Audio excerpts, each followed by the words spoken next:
네, 하재근 문화평론가와 함께하는 시간입니다. 오늘은 최근 다시금 사회적 공분을 사고 있는 가습기 살균제 사건에 대해서 얘기해 보겠습니다. 하재근 문화평론가 자리했습니다. 어서 오시죠. 안녕하세요. 네.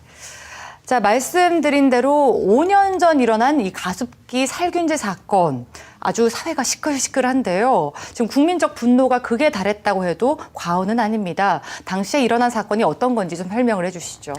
이것이 이제 2011년 4월에 한 대형 병원에서 원인 불명의 폐질환 환자들이 자꾸 나타난다라고 하면서 이 원인 조사를 의뢰했더니 2011년 8월에 질병관리본부에서 가습기 살균제가 원인으로 추정된다라는 발표가 있었고, 네. 그리고 그해 11월에 가서야 이제 보건복지부에서 관련 제품 수거 명령이 떨어졌던 그러한 사건인데, 지금까지 공식적으로 사망자가 한 140명도 넘는 것이 아니냐, 이렇게 집계가 되고 있고, 그런데 그동안 이 사건 자체가 좀 지지부진하게 진행이 되다가 올해 들어서 검찰 조사를 본격적으로 한다고 하니까 이제서야 관련된 회사들이 뭐 사과를 하네, 보상을 하네 이러면서 허둥대고 있는 네. 그런 사건입니다.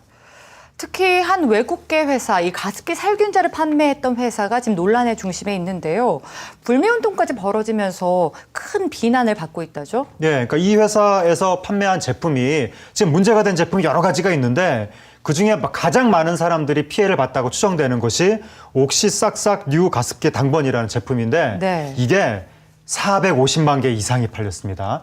그렇게 팔렸고 또 2011년에 이 사건이 크게 논란이 된 이후에 회사 책임을 피하기 위해서 뭐 회사 이름을 바꾼 것이 아니냐, 유해성이 인정되는 실험 결과를 왜곡한 것이 아니냐, 네. 뭐 실험자한테 뭔가 좀 매수하려는 의혹이 있었던 것이 아니냐, 뭐 또 이 문제를 제기하는 소비자들의 글을 게시하거나 무시하거나 삭제한 것이 아니냐, 여러 가지 의혹들이 있고, 네. 우리나라의 피해자들이 영국에 있는 본사로 찾아가도 만나주지도 않았다, 이런 식의 얘기들이 있는 건데, 만약에 서양에서 이러한 사건이 있었다면 그때도 이렇게 뜨뜻미지근하게 대응을 했겠는가. 2011년에 논란이 일어났는데 지금 2016년 5년 동안이나 이렇게 적극적으로 대응을 하지 않았다는 것은 네. 서양이라면 있을 수 없는 일인데 대한민국을 얼마나 우습게 봤길래 이런 식으로 행동을 하는가.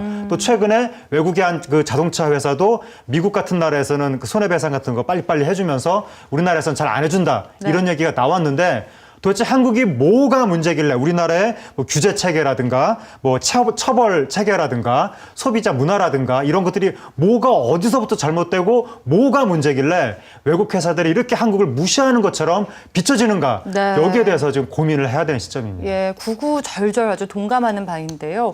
물론 이 회사에도 분명한 책임이 있습니다. 하지만 이런 피해자들을 무려 5년 동안 외면해왔던 우리 사회에도 분명한 책임이 있을 것 같은데요. 예, 그러니까 한국 사회가 지금 거의 치부가 드러나고 있는 건데 이 문제 살균제의 원 성분이 1996년에 카페트 항균용으로 승인이 됐는데 이게 어떻게 가습기 용도로 바뀌었으며 그 과정에서 규제는 도대체 정부의 관리는 뭐가 어떻게 된 건지 그리고 이게 그동안 수많은 네티즌들이 문제 제기를 했을 텐데 네. 왜 그렇게 우리 사회가 거기에 대해서 둔감했는지 그리고 결정적으로 2011년에 이렇게 큰 논란이 있었는데 왜 이제 와서야 본격적으로 검찰 수사가 시작이 되는 건지 그러니까 한국 사회가 지나치게 공급자 위주로 가면서 소비자를 그동안 좀 소홀히 해왔던 것이 아니냐. 그리고 국민 생명을 좀 은근히 이 사회 시스템, 사회 문화 자체가 우습게 봐왔던 것이 아니냐. 만약에 국민 생명이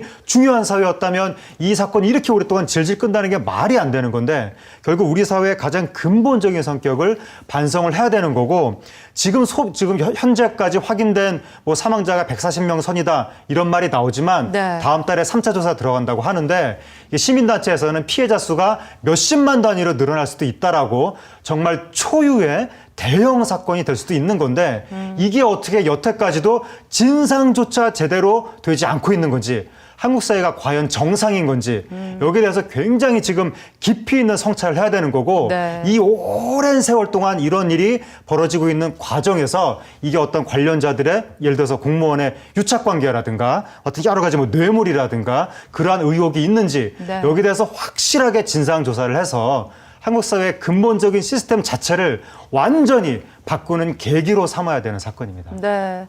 피해자는 있는데 가해자는 없다. 이렇게 사건이 종결돼서는 안 되겠죠. 좀 명명백백하게 책임 여부가 가려져서 피해자들의 마음을 조금이나마 어루만져줬으면 좋겠습니다. 네, 오늘 말씀도 고맙습니다. 감사합니다.